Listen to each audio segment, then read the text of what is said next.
welcome to the Transfer Exchange Show. And it's a deadline day special. I mean, it's the day after deadline day, but it's our usual fix of the done deals and the deal breakers, we call it. The done deals and the deal breakers. What were the deal breakers yesterday? Everyone wants to know. Why didn't that player leave your club to go to the other club? Why are your club still paying the wages of this player you've been trying to get off the books for the last 3 seasons? Not that there's anything close to home there, say Kolašinac. But there are players that were expected to leave yesterday that did not go. Well, we have done the research to find out what happened and why they are still there. And of course, I've got my chief scout here with me, Steve K. How you doing, Steve? How you doing, Kieran? How you doing, everybody out there? Yeah, I'm good, mate. Very, very, very good. A little bit of a quieter day today, so yeah, very welcomed. After Feet yesterday. up, relaxed, no stress. Sort of. Because I know I was speaking to Mimi yesterday, and anyone that didn't see the pod, the little quick 10-minute pod about Tomiyasu signing for Arsenal, Nima's given an excellent player profile on him. What he's like, what Arsenal fans should expect. Is it good value for money? All that crammed in 10 minutes, people. So get on the YouTube, give it a little watch, give it a little share, and definitely give it a little like. He was basically saying he was stressed yesterday. He was sweating, but not being funny, yeah? Us as Arsenal fans get stressed, yeah? But we didn't lose Romelu Lukaku, Hakimi, and we didn't have players on the books that were other clubs were after, like Barella or Martinez. So I can completely understand why he was more stressed than I was yesterday, because the problem is there weren't too many clubs that actually wanted the players that we've got on our books at Arsenal. So no danger there. There's no danger. There's no danger of that kind of sweat. Do you know what I mean? It was like, take them, but it didn't quite happen. But we're going to tell you why. We're going to tell you what happened. All right, let's crack on with this. Moise Kean completed a loan move from Everton to Juventus. That will see him back playing in Turin. Cedric Ietan completed his loan move from Rangers to Gunfirth on loan. Reese Nelson, Arsenal winger, went on loan on a season-long loan to Feyenoord. Steve, good move for Reese Nelson? Yeah, a good move, all round. I mean, he's also been signed up for a new contract for a year, so that's good for the club. That's good for Reese Nelson, just due to the fact that we'll be able to get a little bit more money on him. If and when we sell him, I think it's a little bit of a little sort of put him out there, do the business, and then we'll sell you on type of thing. That's hence why put him in the shop window. Yeah. But yeah, I think it's I think it's a good move for him.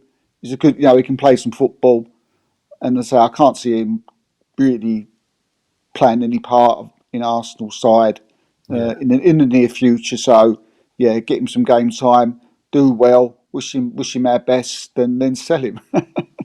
Definitely. Belgium and Leicester midfielder Dennis Pratt finalised his loan to Torino. Andre Frank Zambo Anguissa. Wow, I'm surprised I got that on point. Why, thank you. Went on loan to Napoli from Fulham. Eduardo Camavinga. There was a lot of news with regards to Camavinga. He'd spoken to Manchester United. The Paris Saint-Germain were definitely interested in the club, but Real Madrid, out of nowhere, it felt like, came up with the money for Camavinga. No movements on anything for Paul Pogba. Nothing for Kylian Mbappe, which we will get on soon. However, they did complete a move for French starlet Camavinga. Can you tell us a little bit more about that move, Steve? Yeah. I mean, it was a place where Eduardo Camavinga wanted to be for a long while. Mhm. It was his choice, but it wasn't really Madrid's first choice. We all assumed, were saving their money for the man killing Mbappe, which eventually it didn't happen, and we will talk about it soon. So it looks like they had a load of money left over. Mhm. Pogba, the other midfield players, wasn't going to go there. As the transfer window went on, their futures were sort of getting more and more tied up on where they was going to be. But is it a good move for Eduardo Camavinga? I'm not too sure. Yeah. Yeah. He's an ex. Yeah, sorry, mate. Yeah. No, I worry about this move. I think that. Do you know what? I thought that Real Madrid were over this slightly, and I'm hoping it's not what I'm thinking it is, because Real Madrid, essentially they didn't even buy a player anything last season because they just didn't have the money, and I didn't think they would. This feels like a signing they've made because they didn't feel like they could go through a summer transfer window without making one, because the fans wouldn't be too happy if they didn't bring anyone in. Yeah. But is Camavinga a player that they need for the here and now? He's definitely not. And he's a player that needs to play. He's a player that needs game time. And I worry that, and I think it's justified when you've got Cruz, Modric, Valverde, who else they got in front of him?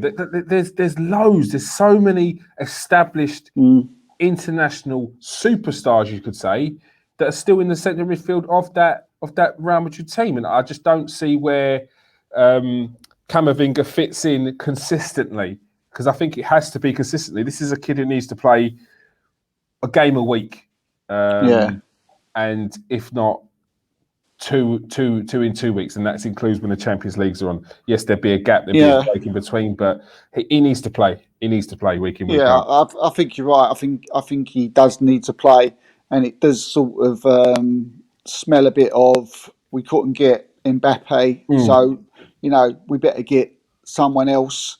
Another reason why I feel that they've got him in is because that they sold Martin Odegaard to Arsenal. So without Mbappe, people would be questioning why probably they sold Martin Odegaard in the end. So it seems to me that Eduardo Camavinga was an easy choice for them to come in. I don't believe you're going to see much of him this season, Kieran. I really don't. And I think that's a shame, because he, as we saw about 6 months ago, he was in the French squad. Yeah, and next season I think you probably will. You got Modric's contract will run out at the end of next season, so I'm pretty sure that that's what he's been told, and he will drop straight in there because I certainly can't see him going into that midfield. I mean, you just said the number of players that he's got to get in front of, and as good as a player he is, he hasn't got the experience yet of those. And that's the thing. Real Madrid is very much, yes, they want the superstars, they want the names, the protégés, the up-and-comings, but they also want the here and now. And a lot of their fans and the management have not got time for learning. You could do that in the B team. The B team play in Segunda B, so they play in a professional competitive league. And that's where they have put some of these players who they've brought in for big money, 30s, 40s, 50 millions. If they're the age of a certain age, they go into the B team. Yeah. They go and play in Castilla, in the second division. What I will say, I mean, 35 million. I mean, but that's a bargain, isn't it? I think that's a steal. That's a steal for a French international at the age of 18, and everyone knows the potential he's got and the talent now that he's got. I think even if Camavinga was this good for the rest of his career, 35 million is still a good price. Yeah, but you're buying a player who they're expecting to be double the player that they are in 4 or 5 years' time. They're looking at sell-on value there, aren't they? Definitely. I mean, it's there in abundance. 35 billion, you double it easy. Yeah. I think people would have paid that in the normal market. I think the value, if he had more than a year left in his contract, I think the value would be about double that. 50 to 70, something like that, 60 to 70. So yeah, I don't think and what it was, I think Rennes wanted a little bit of a bidding war Yeah, but that never happened. And not many clubs are doing that. It seems like the other club want a bidding war, but the clubs who are interested are just going, do you know what? You can have him. We'll go for him. Like they're not interested in that because it can get silly with some of these clubs. Yeah, definitely. Yeah, definitely. But I look forward to seeing him play, and I hope he does get some game time. Just hope he does. Yep. What's his name? Mbappe. Tell us about Mbappe deal. Since we're on Real Madrid. Oh dear. The Mbappe deal that didn't happen. Mbappe deal that never happened. Crazy. I still really can't get my head. They've not taken that amount of money, and they'll just said no. We'll let him go next year free. I still finding it hard to think why. What is your reason? Okay, look, there's the appetite. There's that size of it. There's the fact that he's going. People will see him play with Neymar and Messi, and maybe if they go on to win the Champions League, then the money maybe not will not matter.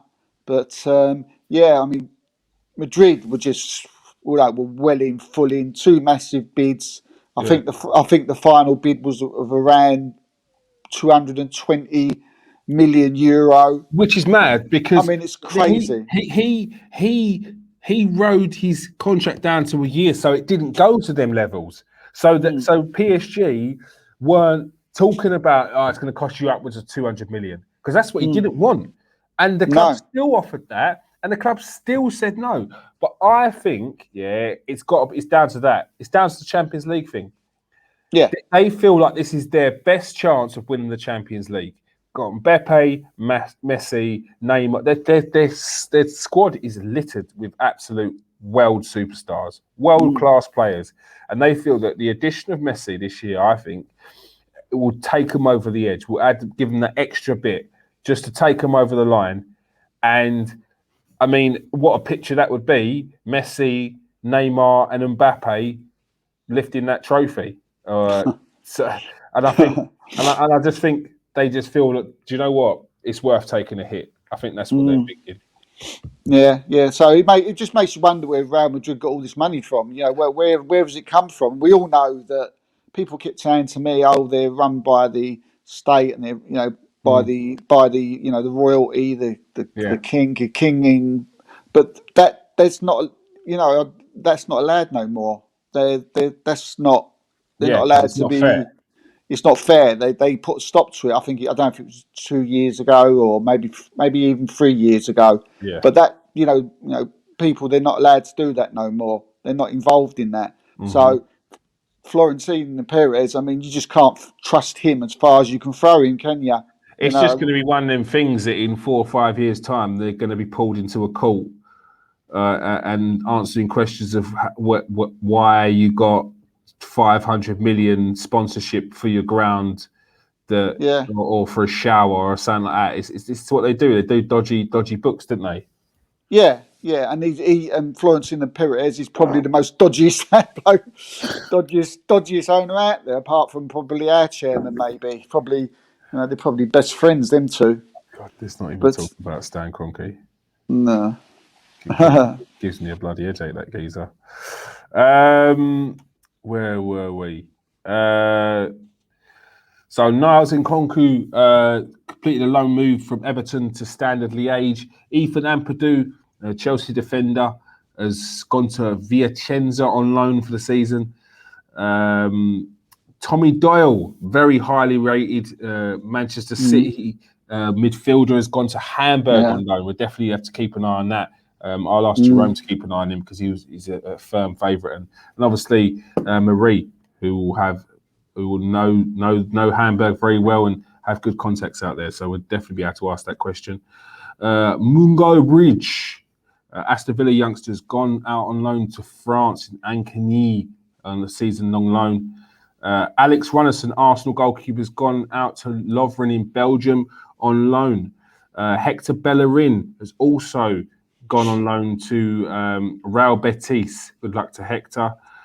Patrick Roberts, very highly rated youngster, midfielder, who was bought by Man City, but has barely even seen any game time since he's moved. He's gone on loan to Troyes, Manchester City Group or City Group's feeder team, one of their clubs, Troyes, and another player from Manchester City, Philip Sandler, has also gone on loan to Troyes.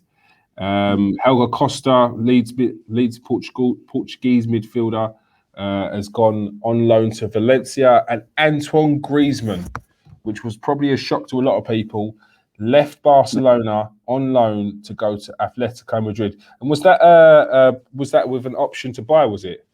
Yeah. It's an option. It had to be an option it had to be an option to buy as far as Barcelona are concerned. Otherwise, they wouldn't have let him go. Yeah.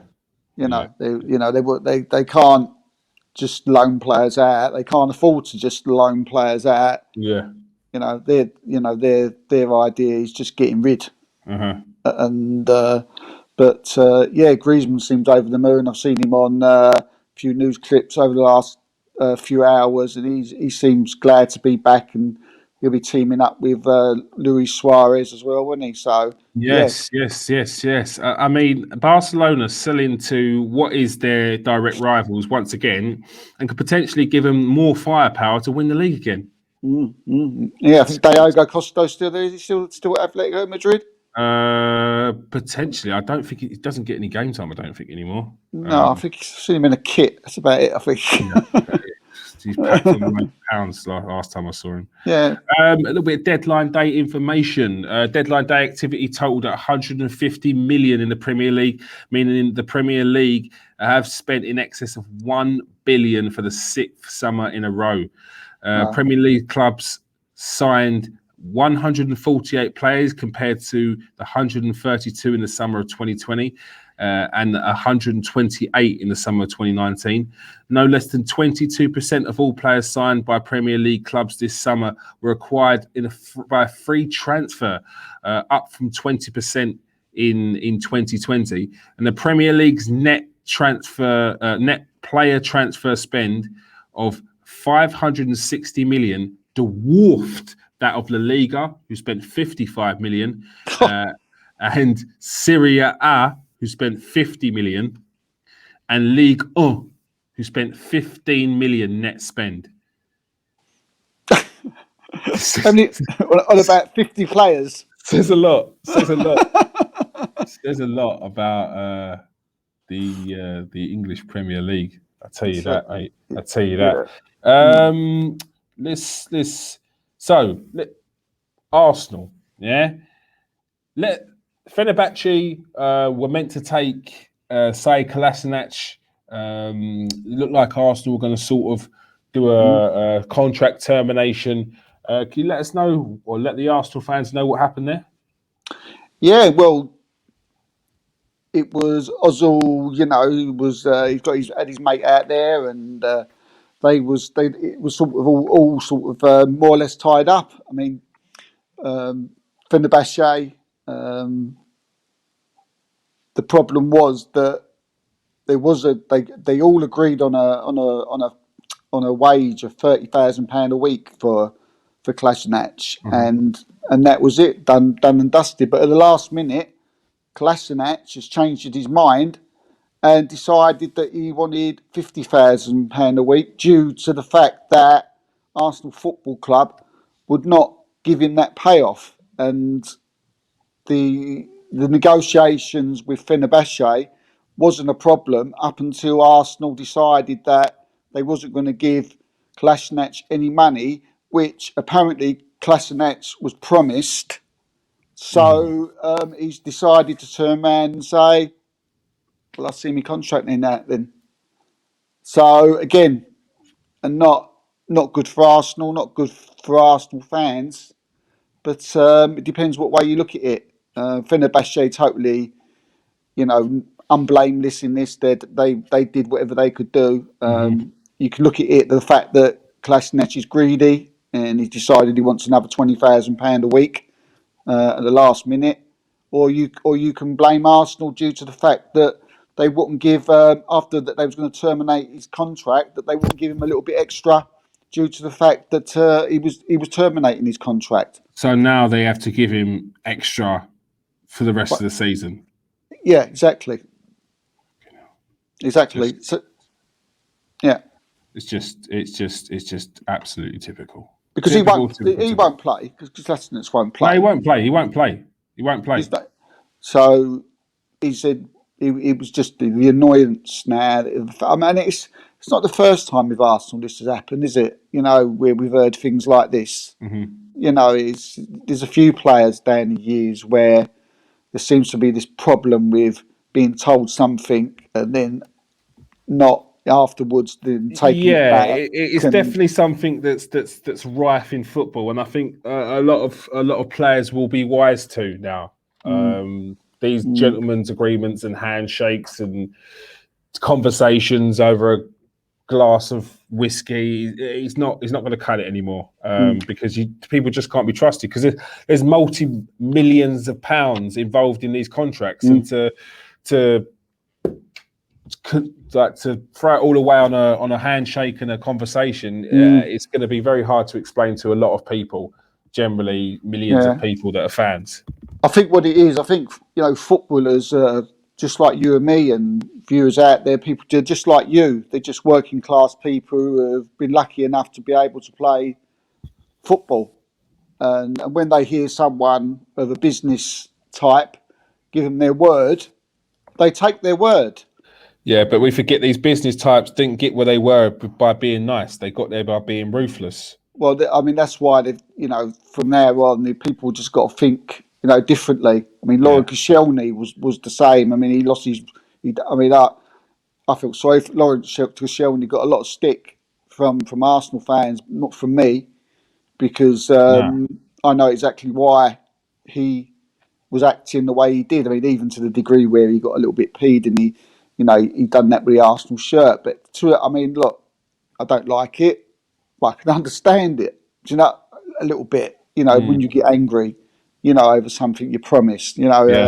Words you bond type of thing with a lot of men. That's the way it is. And but definitely they've got to start just rethinking and getting something down on paper. Yeah, they do, and I think they will from now on. Nikola Vlasic completed his move to West Ham from CSKA Moscow, a deal that we confirmed on Capital Radio, Russia's only English-speaking radio, with Alan Moore. Go and give Alan Moore a follow. This guy knows so much when it comes to Russian football. He's very open, very friendly, and he's always willing to answer questions. So if there are any deals that are going through, or any transfer rumours with regards to Russian players coming over here, probably even Ukrainian players or any countries that are quite close as well, this guy just knows people. The fact that he turned around and goes, it explained on the radio, so I'm not telling anyone anything they don't know. He said, I've known Nikola Vlasic's family for years now. I'm good friends with his sister, who was like a gymnast or a triathlete or something like that. And she's confirmed to me today that he wants to go to West Ham. He's really got his heart set on West Ham. And he's just like, But if you listen to any of the times that Alan's been on the radio or Alan's been on doing a podcast with us, he's always got a great story. And it always starts with, I was speaking to so-and-so, and you're just kind of blown away with the person he's speaking to, whether it's a prime minister or somewhere or a president of a football club. This guy knows them. So, I mean, he knows a lot about Russian football. Yeah, he's top man. Top man. Cristiano Ronaldo, the legend that is, returned to Manchester United from Juventus for a deal worth, is it 25 million or 20 million in the end? He reduced his wages from 500 grand a week to 300 grand a week to be able to play back at Manchester United. And as soon as they came knocking, there was no other place to go. I know that our very own Nathan Elliott is buzzing to see him play, and apparently, if you look through some of the videos and so the interviews with Man United players, they even admit some of the older ones got giddy hearing that Cristiano Ronaldo is coming back to Man United. So bringing back these players, no matter what people think, will give the club a massive, massive lift, even if it wasn't playing wise. Mark Cucarello of Getafe completed a £15.4 million move to Brighton. Once again, we got Reyes on the show yesterday. Knows his stuff when it comes to Spanish football. He gave his view on Mark Cucarello. Said that he's a very, very good signing for Brighton, and he expects him to be a regular in the Spanish team once Jordi Alba moves on. He expects him to take over from Jordi Alba. Connor Roberts completed a move from Swansea to Burnley for an undisclosed fee. Santiago Munez completed a loan deal to Newcastle from Santos Laguna. I know Newcastle fans are very excited about that. Daniel James, finally, 4 years later, signed for Leeds. 25 million. I think that was near enough the price that they signed him for last time. He didn't look very happy there. Oh my God, I was just about to say that. You know what? He looked so awkward. It looked awkward. It looked as like, oh God, could someone else save me again? Like what? It was like... I find it mad that Leeds was still going in for him. And then they got him. And I'm glad you said that, because I thought exactly the same. Dan James could do with a couple of acting lessons, because he just didn't. Even if he was happy, even if he was like happy thinking, I'm going to get game time, this club's wanting me even though I stiffed them for Man United, and Man United and Leeds are rivals, and they still want me. It's like, come on, man. Just look a bit happier, because you were not selling it. Abdullah Sima completed his move from Slavia Prague to Brighton, and then is loaned out to Stoke for the remainder of the season. I know a lot of people on the page were quite surprised by that. I'm actually quite surprised by that, because Abdullah Sima was decent, done very well in the Europa League last season. However, this is something that Brighton do. They buy in players. It seems like they have their set squad for the season, but will still continue to buy, knowing full well that what they're looking to do is get that player out on loan, see how they do, and then bring them back if needed. They did it with two Polish players last season. I think they're right back and left back. They did it with Ben White when he went to Leeds.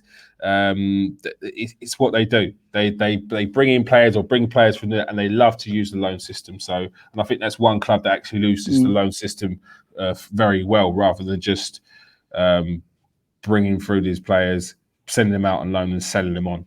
They actually do bring them into the squad eventually. Ademola Lookman completed a loan move from RB Leipzig to Leicester. He had a very good season last season with Fulham, barring that dodgy penalty. But yeah, he's gone on loan for the season to Leicester. Emerson Royal, another player that Reyes spoke about in his video, on his move to Tottenham from Barcelona for 25.8 million. Meant to be a very, very good right back.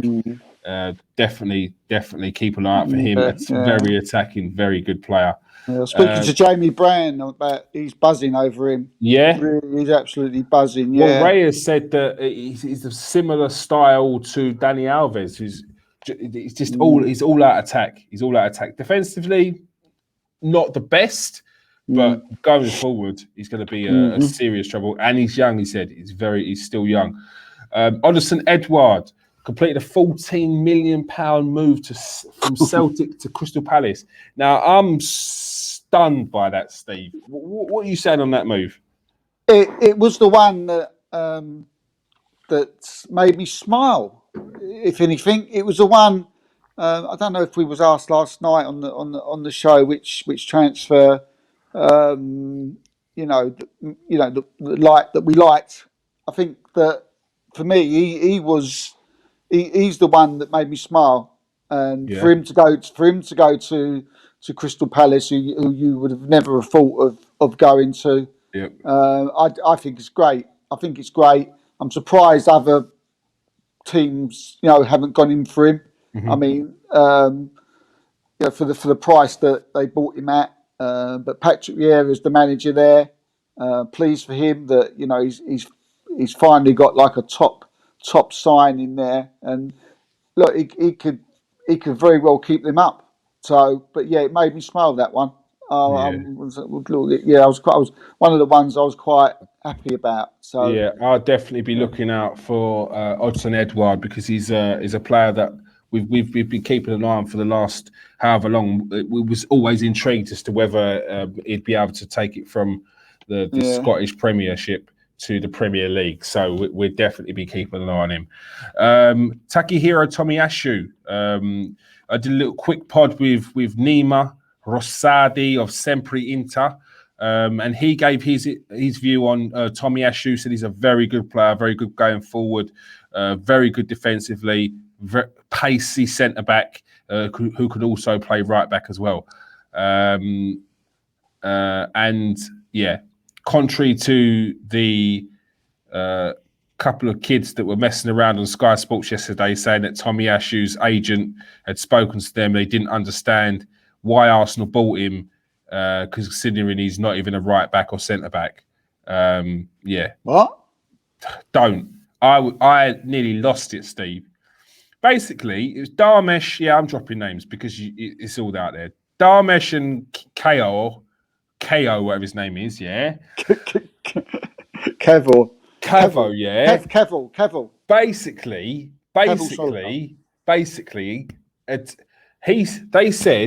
they said, oh, I've got a text in from one of Tomiyasu's agents. He says Tomiyasu's been passed around to every club in the Premier League. No one currently was interested. However, Arsenal came in last moment, but he doesn't know why, considering he's not even a right back or a centre back. So he doesn't know how he's going to fit in at Arsenal. And everyone just burst out laughing.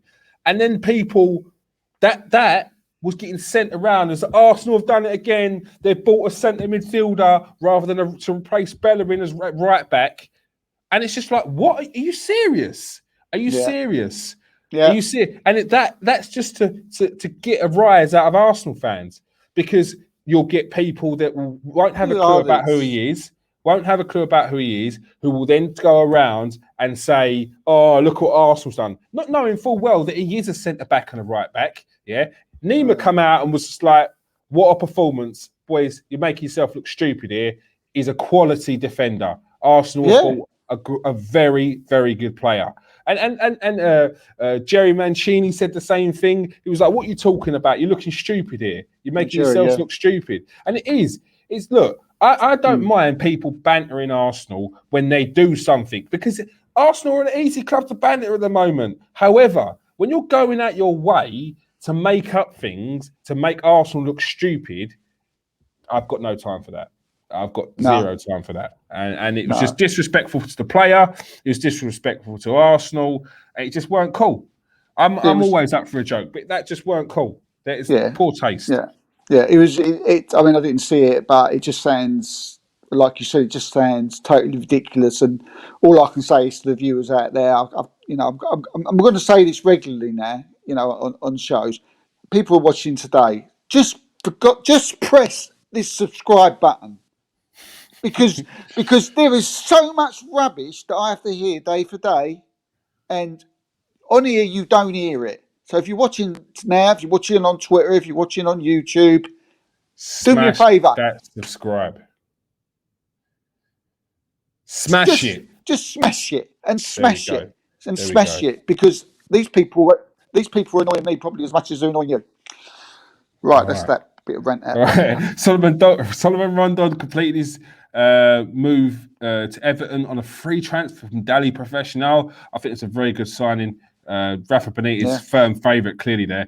And Sal Nekech completed a loan move from Atletico Madrid to Chelsea. I think that was the last move of the day. A very, very good signing for Chelsea. Big sign as well. I thought that was quite out of the blue. It was rumoured to be going to, or linked to Man United, and apparently really wanted to come to the Premier League. And Chelsea came in and got snapped up that deal. I think it was a loan with an option to buy, wasn't it? Yeah. 5 million they've had to play now. Mm-hmm. But I mean, it's annoying really seeing all that, but top player. Really top player. Two more bits of news. Alexandre Lacazette. There were clubs actually after him, but he didn't want to go. Steve, got a bit more information? Yeah, a little bit.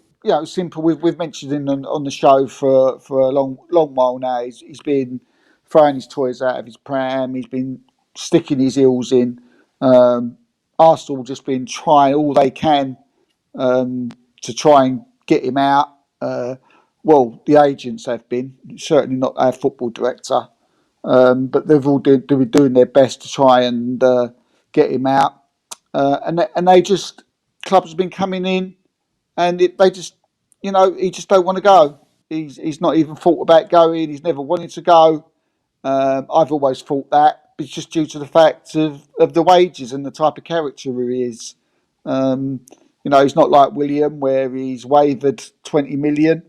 He's just got a totally different way of thinking, and he's going to sit there until the end of next season, and we're going to have to pay his 180 grand wages, and that's probably the reason why you didn't see anyone else come in yesterday because of it. Yeah. And last but by no means least, a transfer that we've been on for a long while. Harry Kane.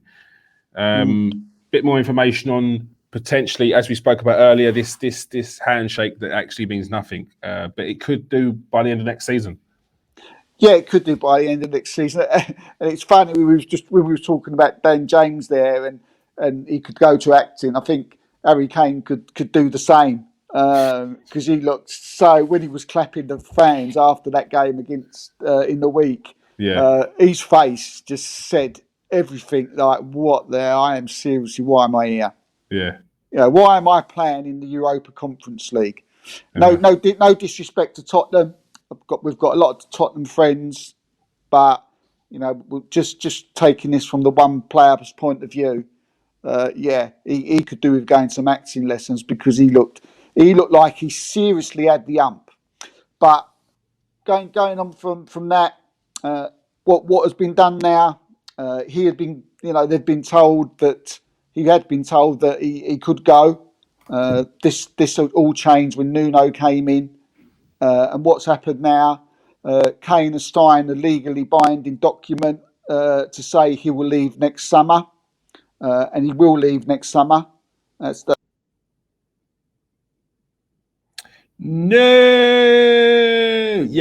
very much so, as we expected, Harry Kane will be going next summer. I think even with without the legally binding document, Harry Kane would be going next summer. Sorry about that, people. It's all right. Sorry about that. I don't know what happened there, but and he will go next summer. Hence his statement that he put out, stating that he'll stay there for this season, and he'll play for Spurs this summer. Yep. As we said, a bit of tongue in cheek when I said it the other day, but it was evident. It was clear what he was saying. He will be playing for Spurs this season, and Man City will be coming back in following season to give Levy what he wants, and I think it will be a fair price. You know what's interesting? Nobody. As the day went on, there was a lot of people who wanted. I got untold messages about what's happening with Arsenal going to buy Awa. What's happening? Awa wasn't even wasn't even a starter. Nobody wants Awa after last time. There may be something will come up in January, but just an interesting observation that someone that people were talking about like 50-60 million pound last season. Now people just can't get rid of him for 20 mil. It's madness. For 20 mil, and there you go. So Yeah, you probably had it's to read interesting. between the lines there, people, or just ask about, or just read a couple of interviews with even Janino, where he says that there's a few players in the team where attitude is not right, and I think you might be looking at that one there. Yeah, that Nuno Mendes was a good signing. You know, for Yeah, ended up at PSG. yeah, out of Didn't he? nowhere again. It was PSG with another good signing there, another. Nuno Mendes. A lot of them happening. A lot of surprise transfers happening. All right, that's all we have time for. Thank you for joining us, Steve, and thank you for giving us that insider information on the likes of Kolašinac and Harry Kane as well. You're welcome, mate. All right, people. Thank you for joining us. Please remember to hit the subscribe button. We've got loads of stuff happening, and we don't want you to miss out. Hit the notification as well, and the share button. Why not? If you ever watched it on Twitter, hit that retweet, hit that like, and drop a comment as well. Peace out, people. Stay safe and wash your hands.